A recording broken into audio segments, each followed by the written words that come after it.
Yo, hey, what's going on?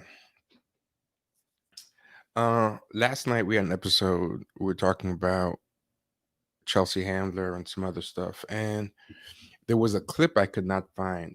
Turns out, yo, Revolution, what's up? Turns out this clip, the YouTube version had deleted the part I wanted to talk about, so I had to search and search, but I basically found it.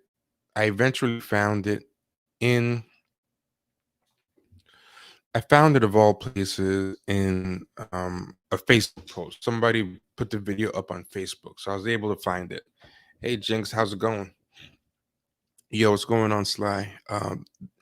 This was the post. I found the post, thankfully. Um, and I found it on Facebook. So here we go. But it's about Tabitha Soren. If you watched the last episode that we did last night, and I'm gonna put it in the show notes so you guys can see it. But here it is. Hey, Rock the Mic, how's it going? Yeah, doing a morning one. Figure a lot of people are captive and working. Whew. So yeah, so here we go. Tabitha Soren opens up about her '95 Tupac interview. I mean, you'll enjoy this better if you see the first video, but I mean, you'll be able to understand what we're talking about. But I'm putting the first video in the show notes. But I thought this was a good illustration of what we were talking about last night, right? So here we go, and I'm gonna pause it throughout so to comment on it. Tell me if you all can hear it. And I want you to listen to the announcer, particularly. The announcer seems like a racist white guy. But just listen to him. I ahead of this interview, I rewatched your 1995 interview with Tupac Shakur. It was released. It came out after he was released from prison on bail, and I remember at the time it being a huge deal. But also rewatching it, I noticed the energy between you and him was really interesting. Now, you see what he says there? The energy between you and him was really interesting, right? I want you all listen to that.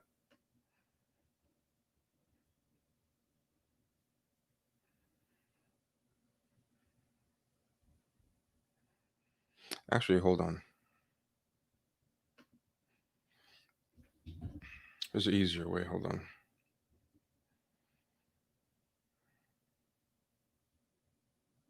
Give me a second.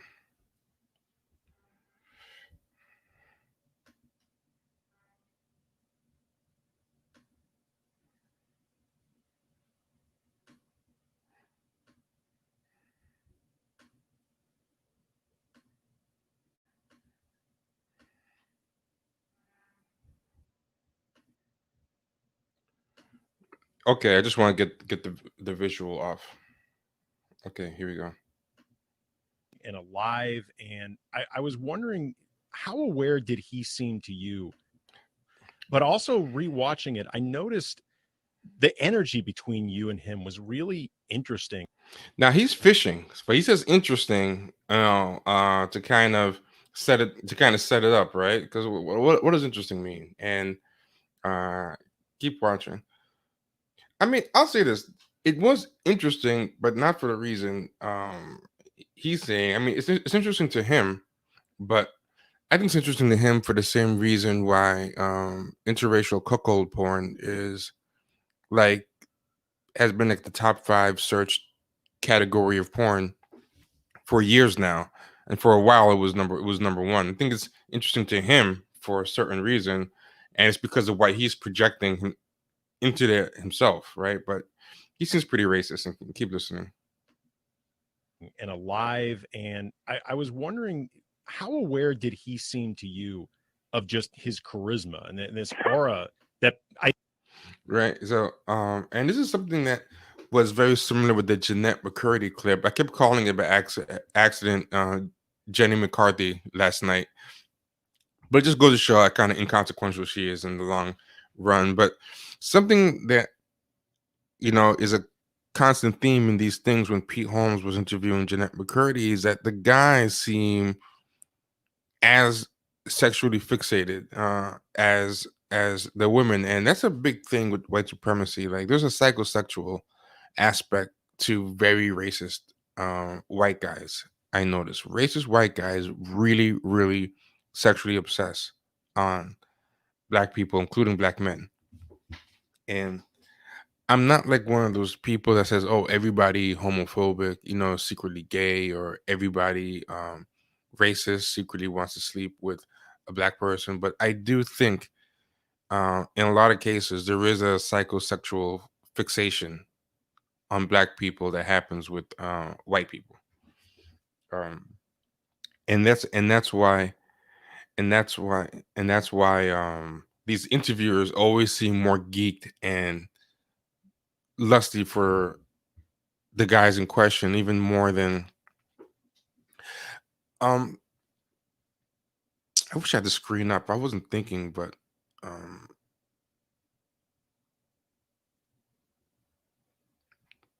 yeah, I'm the king of malapropisms. I'm very good at that. It runs in my family.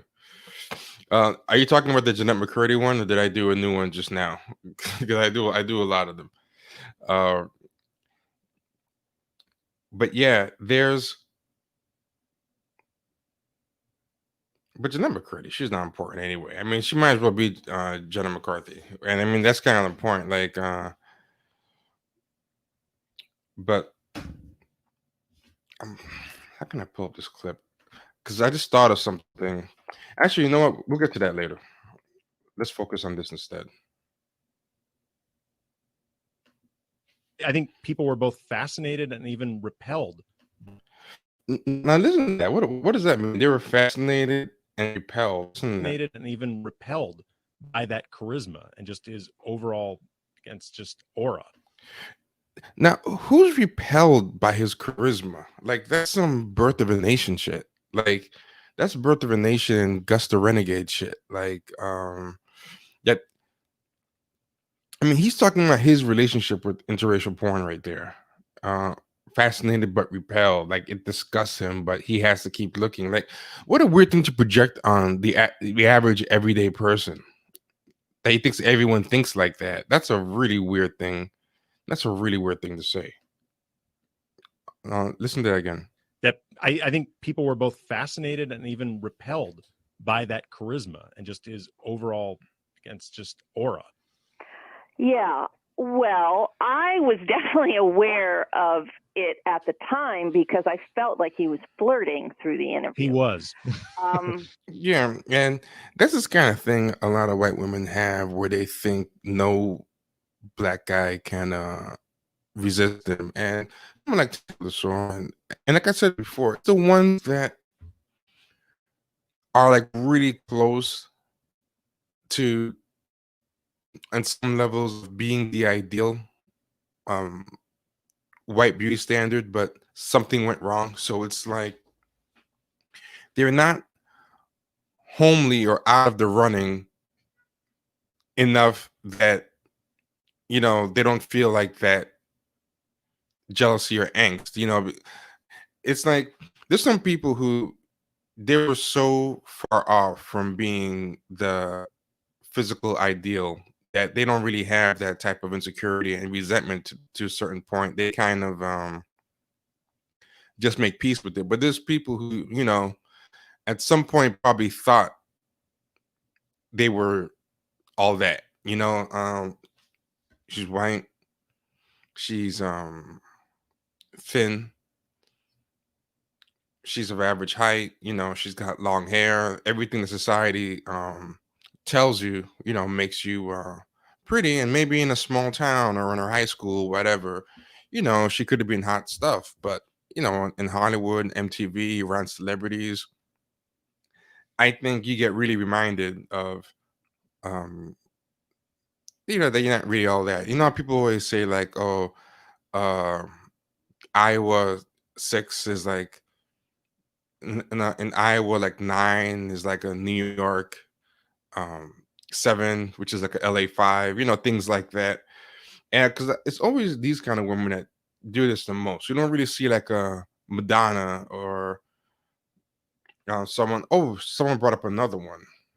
Um, Someone brought up another one. Katie Couric saying Denzel Washington made her feel uncomfortable. Yeah, same kind of energy. Um, yeah, surprisingly, a lot of people remember this interview. It's considered pretty classic, but I think it's pretty classic because for a lot of white people who don't watch black media, Yo MTV Raps, or anything like that in the day, a lot of white Gen X people who religiously watched MTV, it was their first glimpse of Tupac, and they found it fascinating. Most black people don't remember the interview very much at all. Like when I played it last night, you can see it's dry, it's boring, because we've all seen like a million better Tupac interviews and clips, but for white people, that was very it was good to them in spite of her, because she didn't really bring and also it was good to them because the questions she was asking was their kind of questions.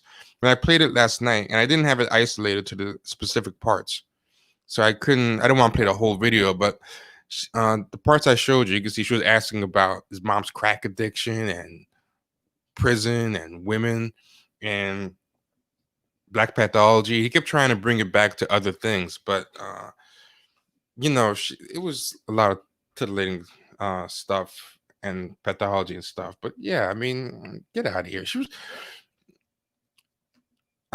was flirting harder, as I showed you yesterday, But I wasn't used to that. So I mean, even Bill Clinton didn't flirt with me. so she put even Bill Clinton didn't flirt. And something that I think is important here is you have to realize she's being questioned by a white guy. And that's something that a lot of these people do. I mean, Miley Cyrus kind of did it. Miley Cyrus slung with black people to get attention and was twerking and doing all this stuff. And then when she wanted to get reabsorbed back in white society, she had to kind of give her mea culpa, her excuse. So she said like she went down a wrong path and she started bad mouthing hip hop. It kind of made it sound like she wasn't a grown woman who cashed in on something hot. She made it seem like she was kind of doing atonement, or she was a kid that fell in with the wrong crowd. It was yeah, yeah. So I mean, yeah, I mean it's true. Like most of us forgot about that interview. I mean, it was a very unmemorable interview. I remember when I saw it at the time, and I was like, why did they bring this girl on? She's so dry, and the thing she was asking was so disrespectful and stuff, right? But let's keep going.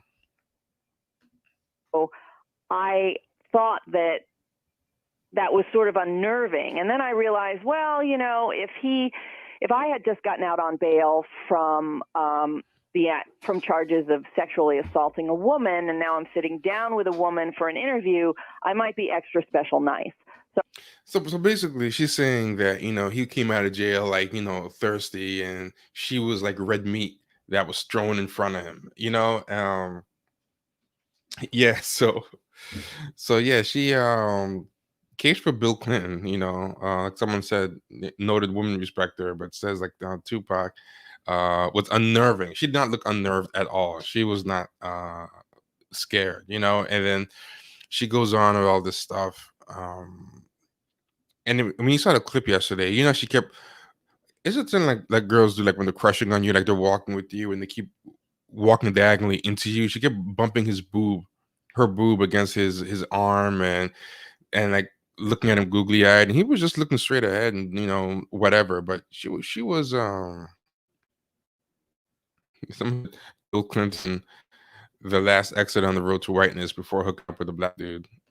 Uh, yeah, it displayed MTV's POV and the cluelessness in general. Yeah, like she was the mouthpiece for the average white person in flyover country engaging Tupac. Like, tell us about the drugs, tell us about the hoes, tell us about the bitches. Like it was that type of stuff. So it was a dry, terrible interview, but she was their POV. And she's still basically eating off of it. People want to talk to her, but she only met the guy for a couple of hours. It's kind of what I was trying to say with Chelsea Handler too, with this Jennette McCurdy, who I kept calling Jenna McCarthy last night, is they get more out of it than the guys, you know. People still want to talk uh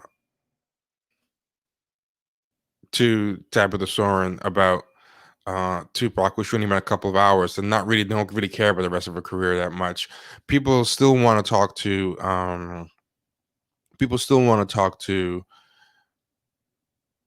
what's her name?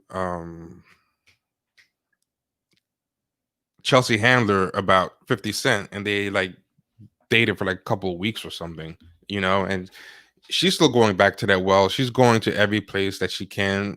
I found out she went to Breakfast Club too yesterday to talk about it. Yeah, so she's still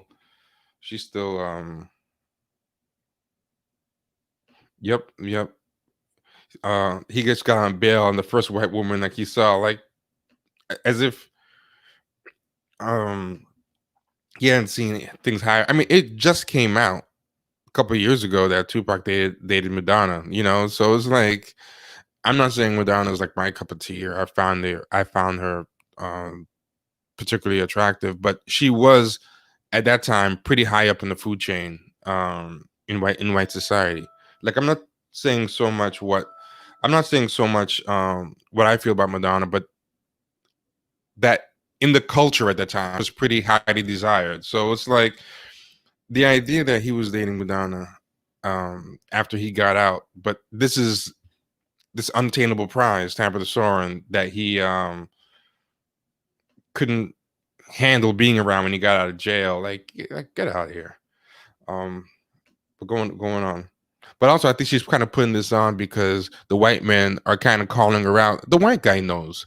The white guy knows that she was flirting back, and he's kind of low key, kind of checking her about it in a way, you know, and giving her a chance to fix the narrative, because that narrative threatens and repels him, and that because you could tell by the way he said that the charisma was enticing and repellent to him. Like, it's repellent to him partially because it kind of turns him on, and he doesn't know who's being turned on by in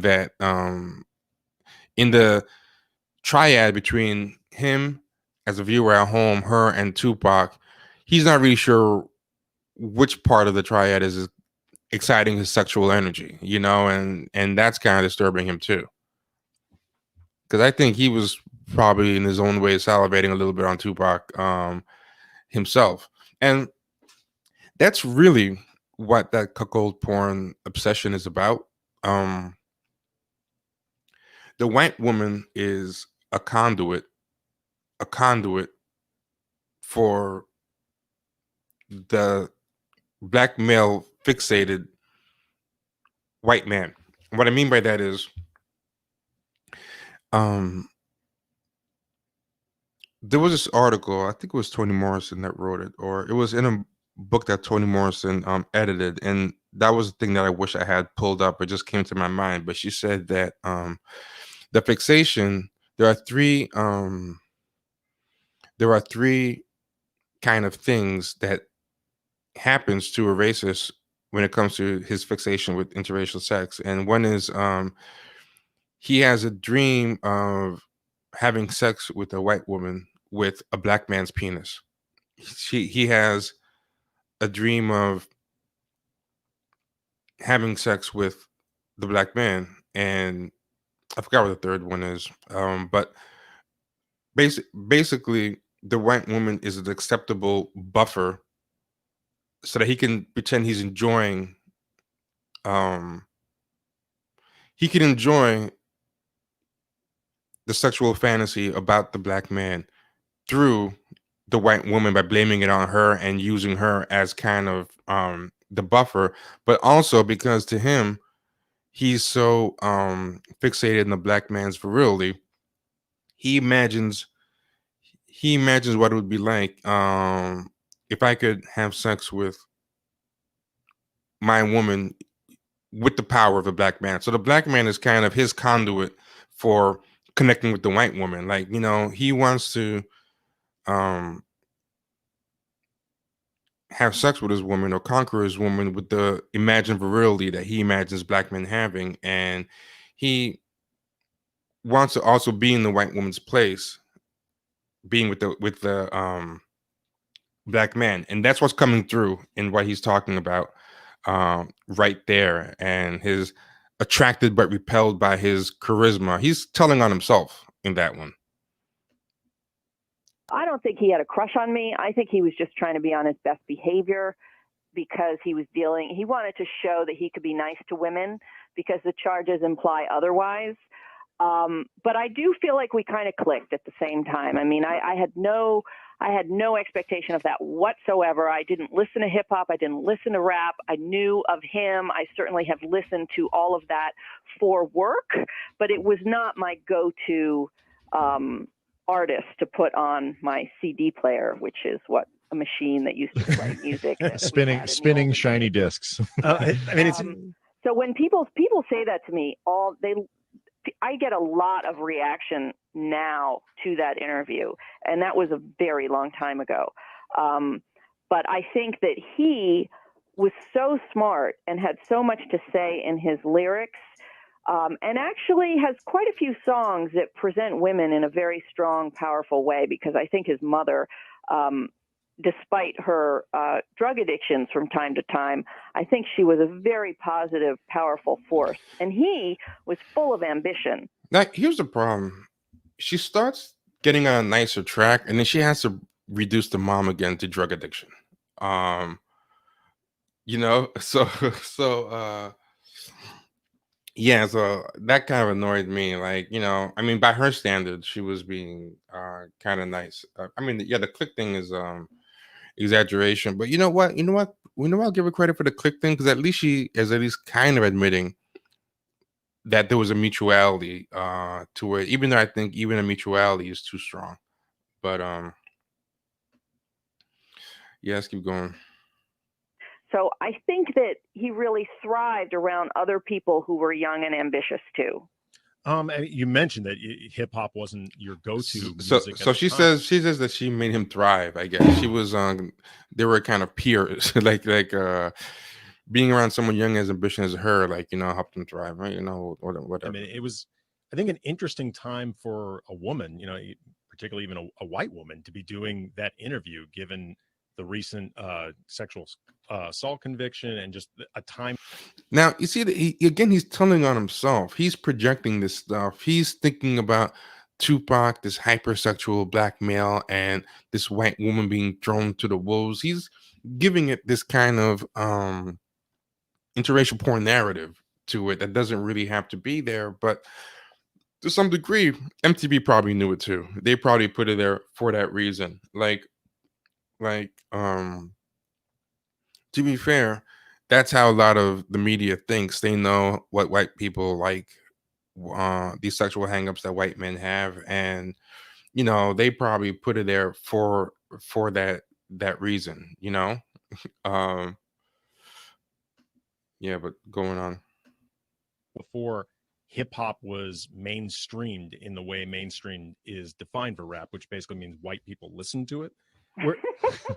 Were you conscious at the time of, I guess, perceived politics or other politics or otherwise politics of doing a sit down with Tupac?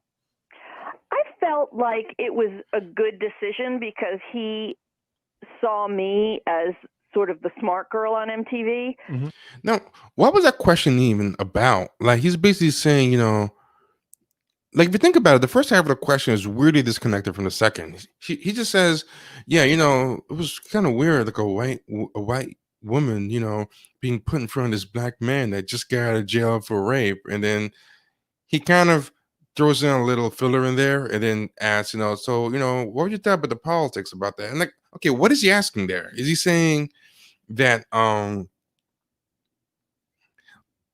like, what is the question? What did the rape and black man in jail for rape and a white woman in front of him have to do with the politics of it? What is he trying to ask?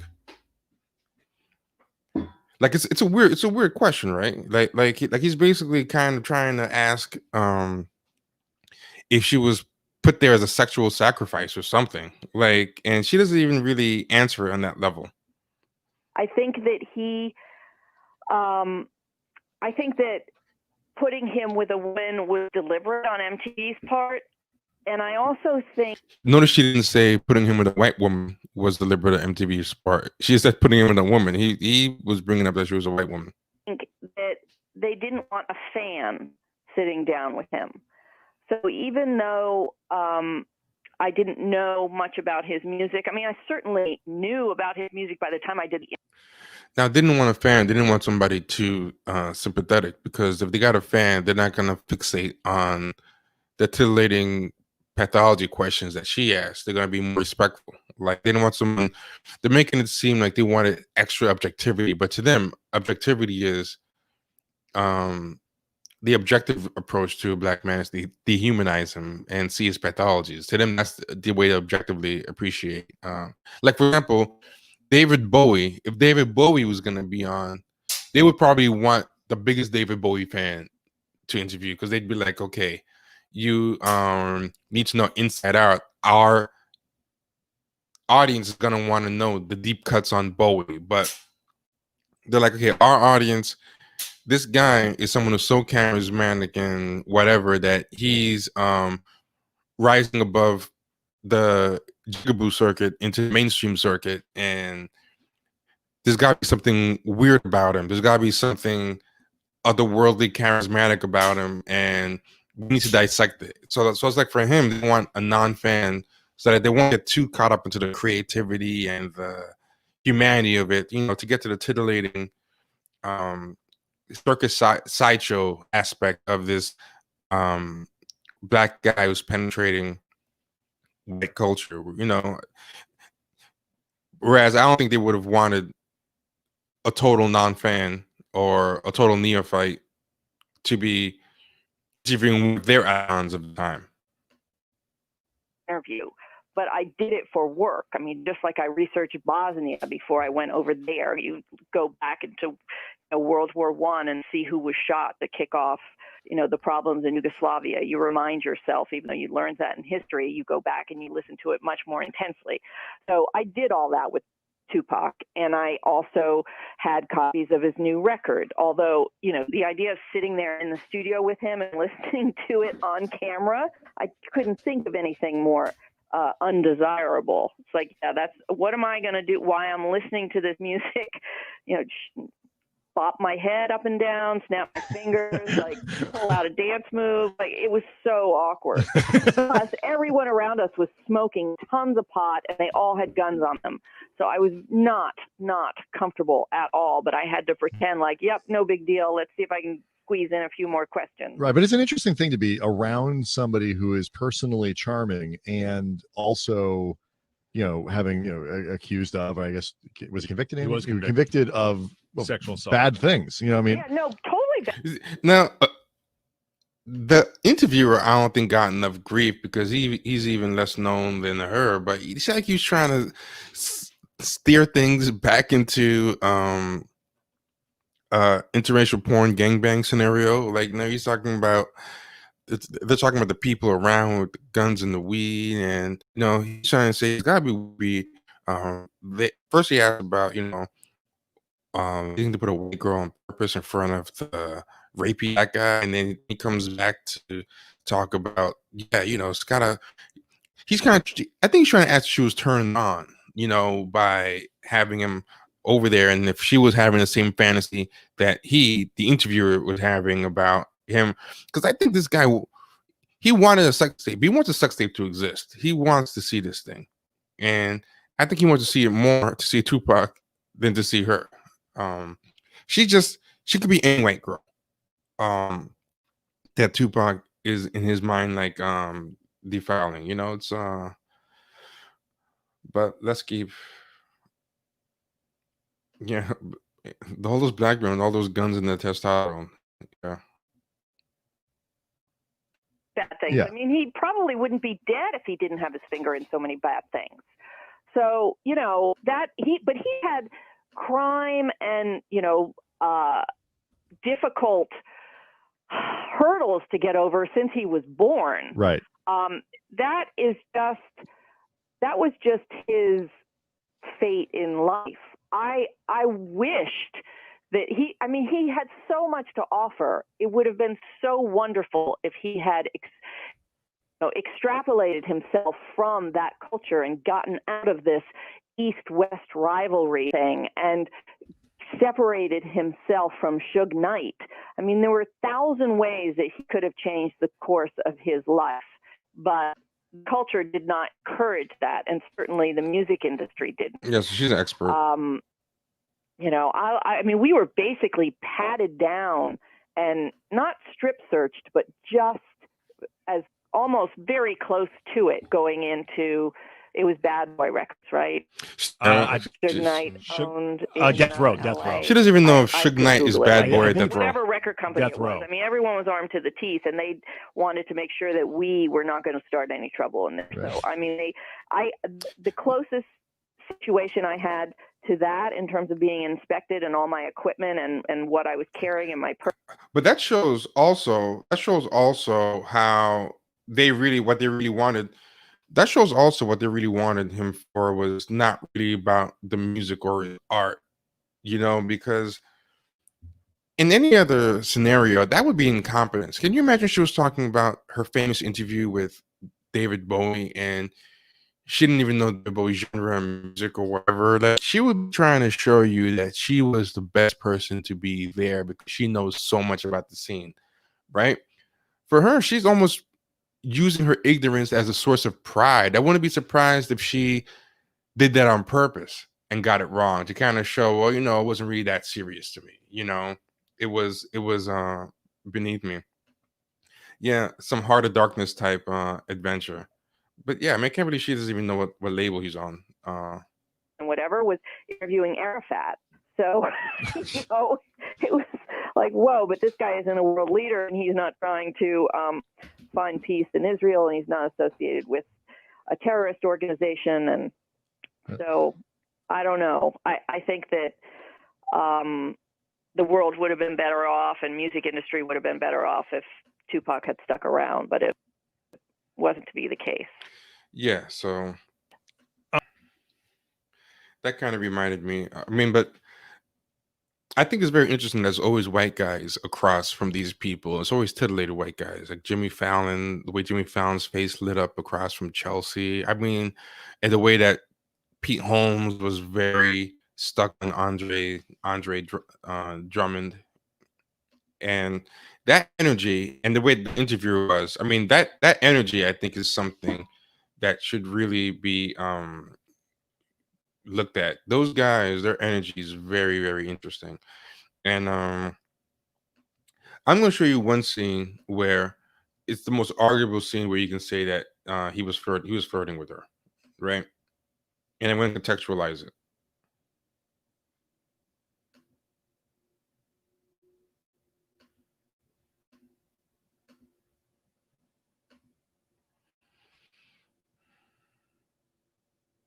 They would have sent you out.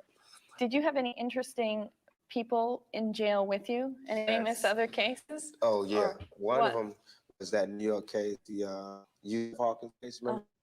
I was in there with that guy who did that. That was a big racial thing, and everybody thought we was gonna fight on that. We was real cool. We used to kick it in the yard and everything. I was a guy, a troop up in there. He used to frame people, and he went to jail. He was in there. We used to eat breakfast together and talk about the OJ case and everything. This big guy who was a loan shark. And you got along with all these people? Not got along, but I learned things there. Like when Al Sharpton came to visit me, he came and marched against like most of the guys who I was friends with in jail. Not friends like in that word of a friend, but that I associated with. And now I want to say something real quick, right? Throughout this thing, I showed the clips yesterday where she's walking with him while googly-eyed and looking like, he was a piece of meat and stuff. That has already happened. This is later on the interview where they're sitting down in a quiet place, but they were walking around before that, if I remember correctly. But let's keep going. And I had to explain to him, it's like in jail, it's a whole different thing. It's like how you should be in life. Humble. I think being humble is sexy. That's my new put. I'm pushing. So humble. you're being humble to get chicks. I'm trying to turn you on, Tabitha. As a matter of fact, I'm hoping my humble thing is gonna get to you. Cause I see you checking me out, going, he kind of humble. He kind of humble. Don't make me blush. Nah, I think that because that's not par for the course with rapper. It's all about boasting. It's all about me being bigger than you. That's a character defect that was in me. I know she just moved on, right? And I think being humble is good. You get to see things more, and I got that from being in jail, where like you don't talk so much, and that's gonna help me in everything I do. Even you? Even me. Now, see, that was very quick, and he kept moving on. You see, but I think there's been a lot of people. Hey, how's it going, Jay-Z? There's a lot of people, right? We kind of using that as proof. They were like, you know what that was like? That was like he was hitting on her, and that clip was proof. You know, minus the context of everything else, right? And then saying, you know, it's kind of like when you hit on a bartender at her job. That's her job. She has to be polite, you know. So that wasn't mutual. That was him abusing the fact that she was kind of a captive and doing whatever. Now look at this is what I think happened. He talking about, you know, being humble, and he joked like, you know, being humble, sexy. And if you listen to what he said after, he said, that's what I'm pushing, you know, from now on, like, you know, to the fellas, like, humbleness is a sexy trait. Like, that's where he was going with it. He cuts him off. If you listen, that's kind of where he was going. He was saying that I think what he was trying to say was, if we push humbleness as a sexy trait, that would make the world a much better place if men thought that being humble was sexy. So he's like, you know, be humble is sexy. Then the next line is, yeah, that's my new thing now. You know, I'm telling the fellas. And then she cuts him off with, she goes, oh, that's the thing, being humble to get the chick. So first off, she's kind of insulting him by, you know, saying that he reduces humility to something to get women by, right?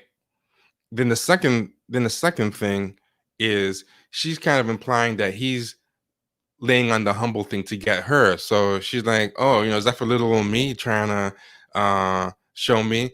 And I think he was jokingly trying to check her by pointing out, no, actually, you were the one who's been checking me out this whole interview, you know? So he back on her and goes, no, I'm doing it toward you because, you know, I've been seeing you checking me out and all that stuff. And I think he's kind of clowning her, like, you know, don't put it on me. I've seen you. You're the one who's been checking me out. And that's why I'm saying it was after the walk, because that walk, that's all she was doing. And he was just looking straight ahead and not reciprocating that energy at all. It was all one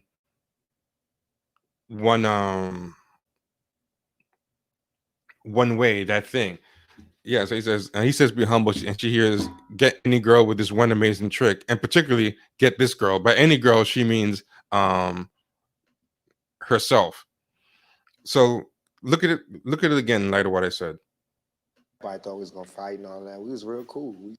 It was a guy, a state trooper up in there who went to jail. He was in there. We used to eat breakfast together and talk.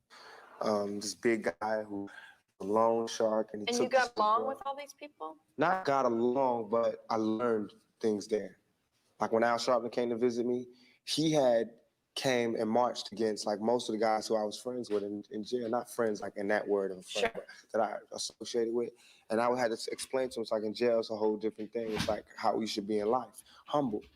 I think being humble is sexy. That's my new put. I'm pushing. So you're being humble to get chicks. I'm trying to turn you on, Tabitha. She says, you know, I'm trying to push humble. She goes, being humble to chicks, but looking like flattered and blushy she got, you know, because she thought she was throwing it at her. Get chicks. I'm trying to turn you on, Tabitha. Yeah, so it's like get out of here, man. Just stop it. Stop it.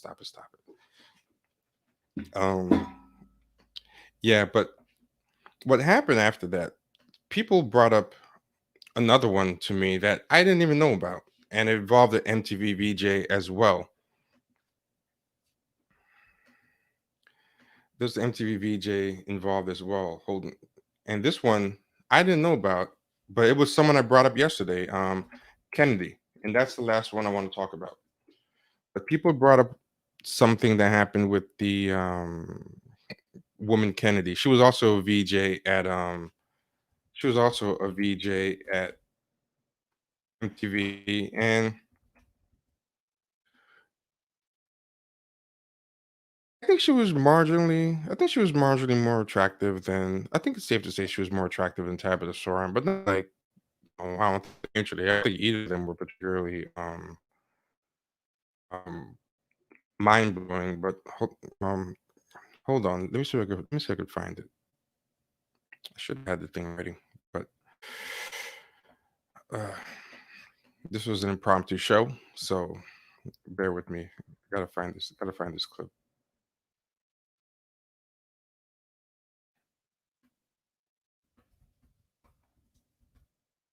But yeah, Kennedy apparently had this story with Michael Jordan that was a little bit crazy too, and I was kind of surprised at this story.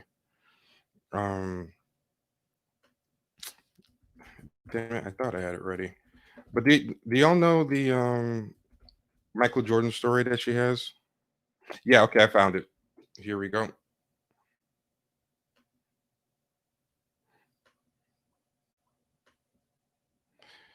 I gotta find.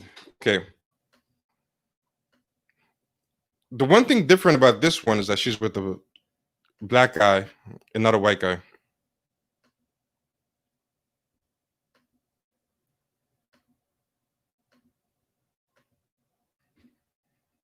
Where he tried to take your virginity when you guys were playing dice on the men's back. Listen to this one. Michael Jordan. Oh, yes. That was a big one. Oh, Where he tried yes. to take your virginity when you guys were playing dice on the men's bathroom floor. I'll never ever forget What my did whole he? life. What did Michael say to you? With his eyes or with his lips? With his lips. I was with Veronica Webb. She was my friend. We walk in the Bowery Bar. Michael Jordan's at a table with Russell Simmons and Ahmad Rashad. Okay. And all I can focus on, because like Ahmad Rashad, I liked him because he played for the Oregon Ducks, but I'm like, yeah, whatever. And very impressed by Russell Simmons' acumen and career. Also, keep in mind, she said Veronica Webb. I don't know how many of y'all know who Veronica Webb is, but she was like a bad model back in the day. Black model, really attractive. But Michael Jordan, I'm like, holy chocolate dick gummy bear. Like, I just wanted to She said chocolate dick gummy bear. All right, but let's get going. bite him and let him foment in my mouth for a week. Damn. Now, look at what you said there. Even now, like she can't even control herself. She's talking about foam in her mouth for a week. Like that's a very explicit fantasy. But And so I had special feelings, and I sat there thinking, oh my gosh, who's having dinner with Michael Jordan? What a lucky person. And then Veronica walks us over to the table, and we're sitting in front of him. He's checking her out. She's got like a satin miniskirt and legs that are like 10 feet long. And I'm like, Jordan? And he completely ignores me for reasons that are still unknown to me. I can't imagine why. And so now, she compares herself to Veronica Webb, and like I was next to this black woman that was like an Amazon, and gorgeous, and I guess a little bit of her own insecurity, like feeling like she lacks kind of that flavor, and that if part of her thinks. Remember I said about like Chuck Handler and Ciara and 50 Cent, and how being next to Ciara kind of made her feel like inadequate to get 50 Cent's attention, but at the same time, she's also mad because she feels like, as a white woman, I should be better than any black woman, even a high-end one like that. And the fact that I'm automatically not is a reminder that I'm not one of the top white women. I'm just enough, like close, but not really. And I want a little piece of the conversation. And the only thing I have going for me is 3 dice in my pocket, because I was an avid dice player at the time. And so I pulled him out, and it was like catnip, crystals from the heavens. And his brain chemistry changed, and Veronica no longer existed. So notice, like, it's important to her that Veronica no longer existed. And what did she do to get the black men to pay attention to her? She pulls out dice. She's like, this is like some pickup artist thing, but for black pathology, like, what do black men like? Dice. Yeah, this is what I can do to get him. This is the trick. But it's very funny. Veronica no longer existed. I thought was very telling. And it was as though we floated into the men's bathroom and started playing dice, and we tied. I'm like, we got to wager on something, but I don't make Jordan money. I make basic cable video. I don't even make news person money. Yeah. So I'm like, do you want me to get $4 from the ATM? And he said, no, babe. I tell you what, if I win, you come with me in my hotel room. And at that point, I was high mentally challenged. I was intact. I had not had sexual relations with a man You never yet. even have oral sex. You never got. Oh no, I had oral sex. Okay, yeah. okay. No, yeah, no, You I gave but it I and received it.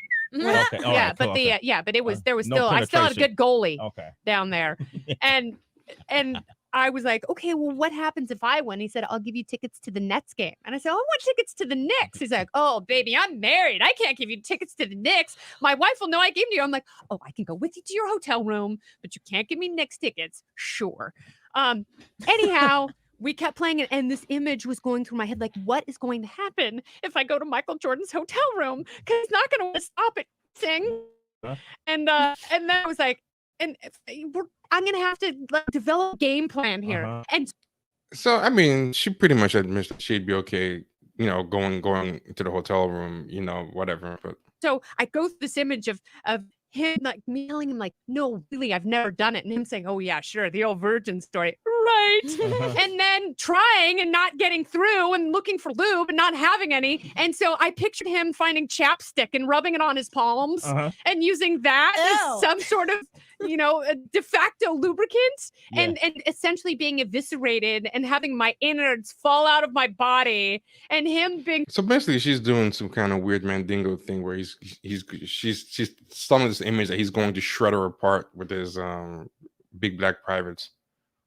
Stuck with a bloody lump, and Ahmad Rashad. Okay. Kennedy, pull out. So did it happen? Thank God I won the game. All right, fair and square. Jeez. Kennedy, ladies and gentlemen, emotional. Get this book, The Kennedy Chronicles, out today, right?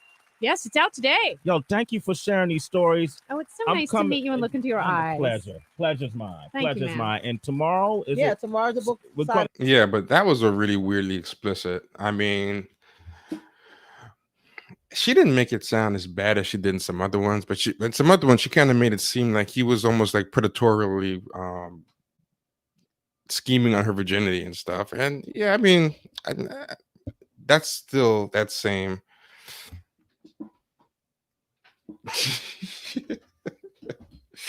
No, it's over. It's all good. Yeah, it's excruciating. No, she's told the story in other venues, which I think is kind of worse. I don't think that was the worst one, but this is why I get annoyed with a lot of black people that hire to be in these positions, because they were egging it on and they were kind of saying, I mean, I think she was probably.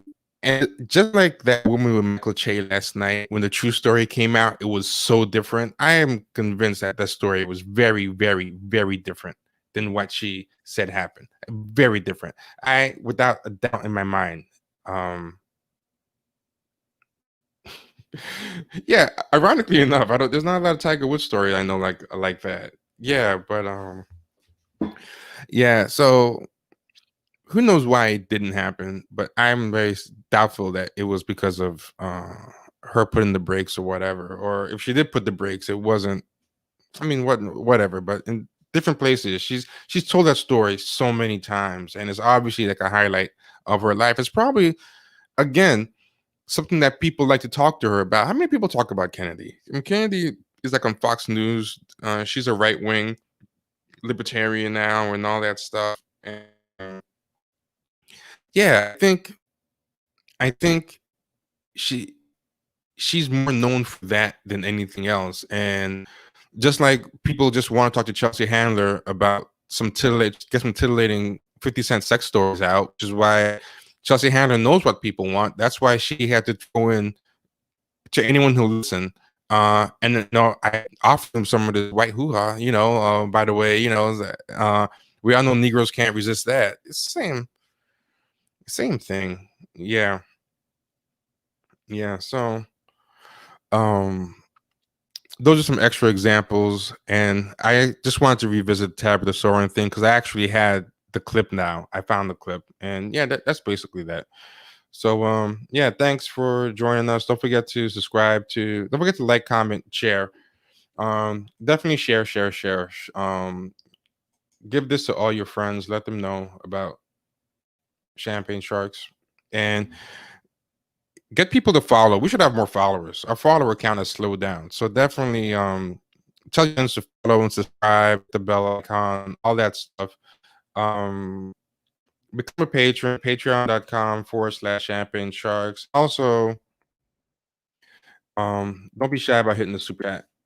All right. And I'm saving Rashida for Vita. That was unintentional rhyme, but Vita said she wanted to talk about Rashida, and then I saw Vita tweeting about it. So I was saving the Rashida story and also the Ice Cube interviews with Roland Martin and the Queen's drinking cocktails. I want to talk to Vita about that later. So that's why I'm not talking about Rashida now. But I did, yeah, and Vita just said it. Yeah, I want to talk to her about that, and I also want to talk about the Ice Cube interviews as well. I have those sound clips already saved. Yeah. So thanks, y'all. Appreciate it, and we'll be back tonight. Hopefully, we'll have Rita with us, and we'll talk about the Rashida Jones clip and some other stuff. All right, be good.